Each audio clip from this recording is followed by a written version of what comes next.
ran at the 80 and 84 Olympic Games, and he was sort of inspirational to me. Around that same time, I also fell in love with something called heavy metal music. Now, growing up in Sheffield, there were a lot of rock bands. It may have been sort of a slightly depressed, grim northern city, but there was a lot of music and a lot of fun. So, fell in love with Porsche, doing some middle distance cross-country running, fell in love with heavy metal music, and I decided at the end of the 5th year, I would leave school. I left school in 1982, basically with 2 O-levels and no real future. By that time, I'd also figured out I could go drink in a pub. So for some reason, that was great for going to clubs and having fun, but wasn't so good for being a middle distance cross-country runner and an athlete. So that sort of faded away. But there was a little thing that stuck with me, was the passion and sort of the drive. And I think to this day, those memorable moments earlier on are still with me. I'm still running around, I'm still chasing around, and I'm still running after my goal. So I bummed around on the dole for a little bit, doing odd jobs and stuff like that. And I started to hear this comment quite a lot: cut your hair and get a real job. Well, I was on the dole, working construction, living at home, no car, taking the bus places. And for a year or two, that was okay. By the time I turned 17, though, I decided, okay, I'm not going to cut my hair, but maybe I should think about getting a job. So I actually took a year-long leisure and recreation study course, sports management, at a college. And I heard about this thing called Camp America. Well, what was Camp America? I didn't know, but apparently Camp America sent kids to work on a summer camp in the United States of America.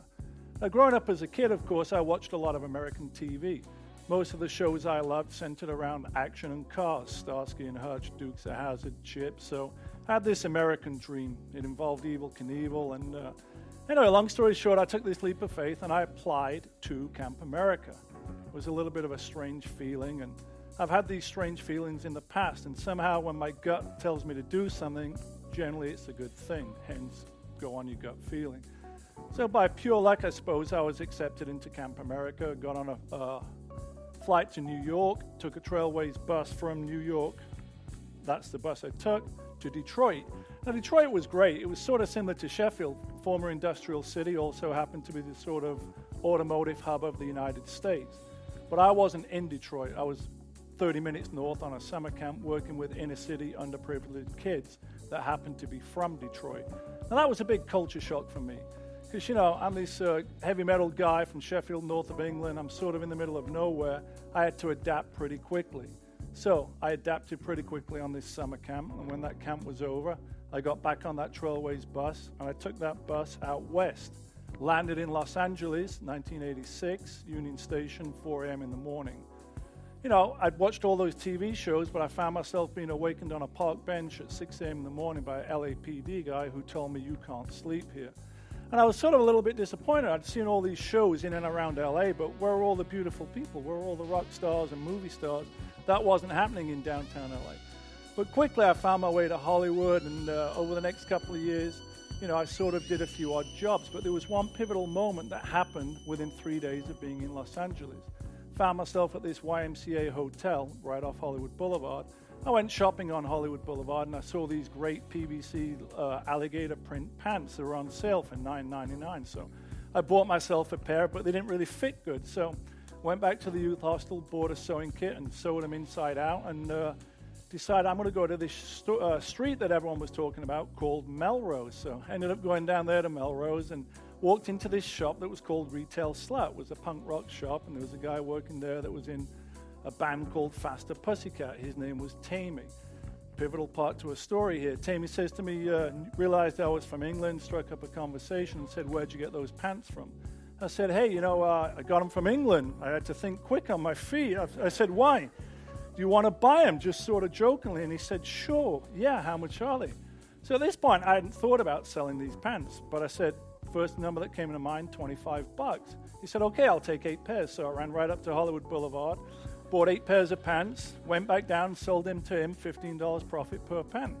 I realized in that 1-hour transaction, I'd made more straight away literally within being in LA for 3 days than I'd made in a whole week working construction in England.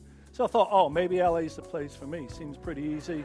They speak English, a lot of rock and roll. It was Guns N' Roses, Motley Crue. It was a great time over the next few years. Fast forward to 1989, I'm selling secondhand clothing on the boardwalk in Venice, going to yard sales, buying old Levi's, cowboy boots, Western shirts. I'm in the clothing industry now. Venice Beach back then was a major tourist attraction, a lot of European people coming through. And little by little, this grew into a business which became known as Serious Clothing, and we ended up outfitting everyone from Alice Cooper to Madonna and everyone in between. We started wholesaling a small chain called Hot Topic. Back then, Hot Topic had 5 stores and would grow to over 500 stores. So we sort of went from making a little amount of clothing to making thousands of pieces of clothing. Well, in 1994, we realized being in Venice wasn't so easy for a clothing company. We moved downtown and rented a loft and a warehouse for the next 6 years. Serious Clothing then started doing a lot of music videos and also a lot of outfits for magazines, and stylists were calling all the time. Serious Clothing had its own unique style. We took fabrics that were not necessarily garment fabrics. We used some car seat fabrics and made them into jackets and things like that. Non-conventional materials, thinking outside the box, and basically doing what we like to wear. Well, by 2000, we realized we'd paid 2 people's mortgages and we needed, hey, let's buy our own building. So we ended up finding this building. Oh, that was me back then. Forgot that little picture. So that was me pre-beard. That's sort of circa 1994. Serious was one of the top 10 clothing companies to watch. So anyway, 2000, my wife Karen found this building in the Arts District. People said, you're crazy. No one wants to be there. Former desolate industrial area. Well, long story short, we took another leap of faith. It felt good in our gut feeling. Why are we paying 2 people's mortgages when we could own our own building? So we bought that building. About a year later, right after 9/11 in 2001, there was an article in the LA Times about loft gentrification. We got a phone call, would we be interested in renting the building for a music video? Bang, before you know it, we're in the film location business. Well, hey, we've been filming since 2001, over 100 days a year, doing things from low-budget still shoots to big-budget movies, and over a dozen reality shows like America's Next Top Model.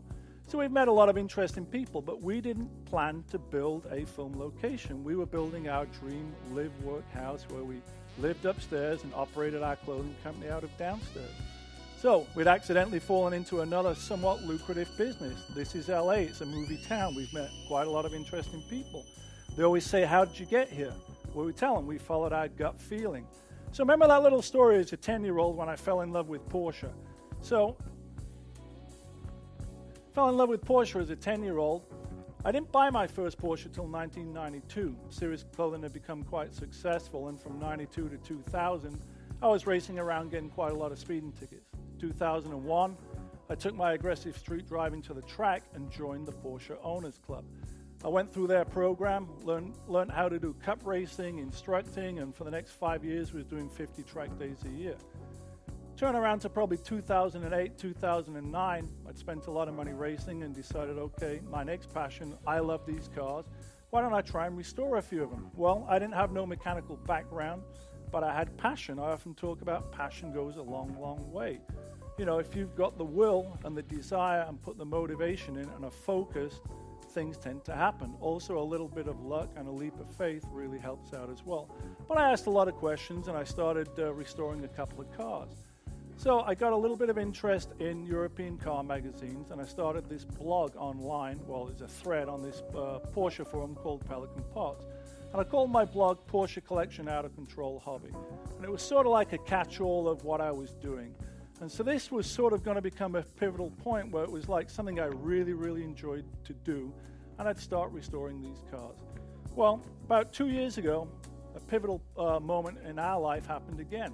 We've seemed to have had these every 10 years, these pivotal moments that seem to happen by accident, or they're just naturally evolving. We never had this 5-10-year plan business model.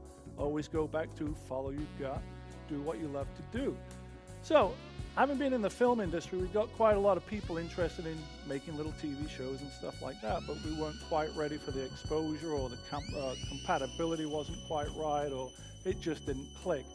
So I got a call from this Canadian called Tumi Moscovici. Well, he'd seen a couple of articles and he was a film director, also a Porsche guy.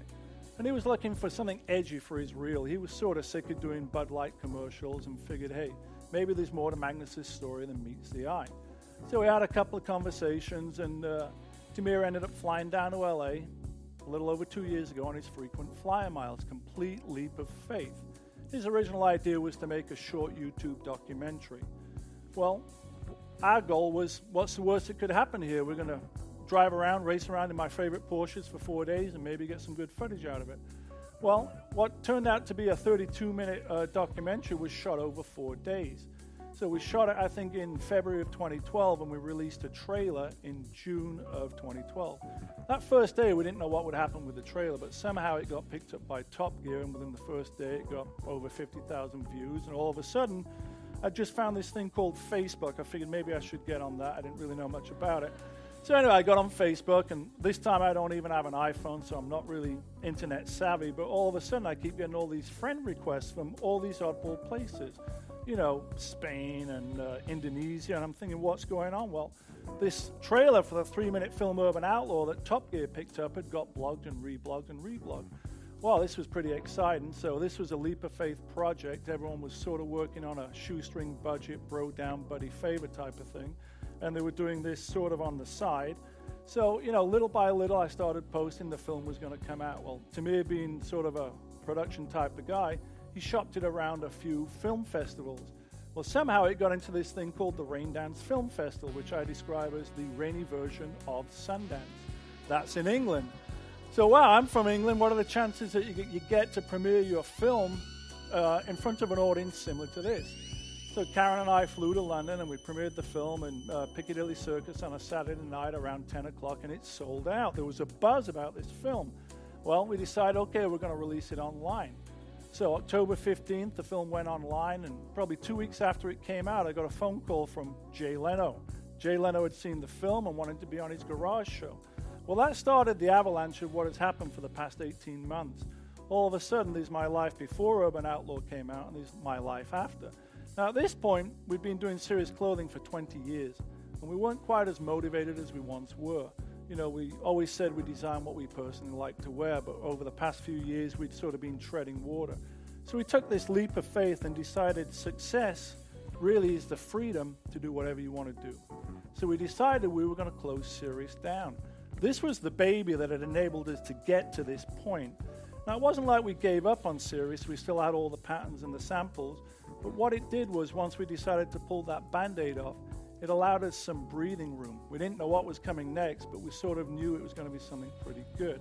So once we closed that door, probably in the past 18 months, I've probably done 100 magazine, video, TV show interviews. And it really, I think by closing Sirius's door, it opened up all this freedom to travel. Well, remember me telling you about Porsche and that letter I wrote as a 10-year-old? Well, about a month after the film came out, I received a letter from Porsche. Basically, they'd seen the film and was sort of impressed with my Porsche passion, and realized they'd written me a letter 35 years later. And ironically, in the film, Timur asked me, what do you think Porsche would think about you doing? I said, I don't know, but I hope they'd be smiling and I hope they'd be happy. So Porsche wrote me a second letter. I wish I still had the first one, but I do have the second one. They invited me to go visit them in Stuttgart and tour the museum, which I went to do, and purely by coincidence, I ended up being there on 9/11/2013. Well, after that, there was the LA Auto Show, and we did a couple of events with Porsche. Hosted these events at our garage in downtown LA. It was a worldwide dealer event. They brought all their dealers over and incorporated me into this workshop where Porsche was talking about what Porsche does, restoration and Porsche Classic. And I think they sensed I have this thing, Porsche passion is what I said it was, and it's something that you can't really build and you can't market and you can't sell. It's just sort of there. So from them, Porsche integrated me into this workshop, invited me out to an event in Essen, Germany, and basically started to invite me out to places and incorporate me into their commercials coming up. So the Porsche connection was quite simple, but what we hadn't expected that also came from the film was we got approached by Nike, we got approached by Oakley, and then we had a visit from Bentley's chief of designer, and we also had a visit from BMW and Volvo. And it's almost like these people were coming down thinking I was some sort of focus group, and they were asking my opinion on what did I think about certain things. And I'm scratching my head a little bit thinking, well, I'm just a guy doing my own thing, but, you know, people seem to have responded to it. Well, I get a lot of emails from people who talk often about, you know, the video, and the greatest thing, I suppose, separate of people liking the cars, is the fact that people found the film and my story inspirational. So if there's one message I can leave you with, you know, for me, what I've done over the past 28 years involved a lot of leap of faith,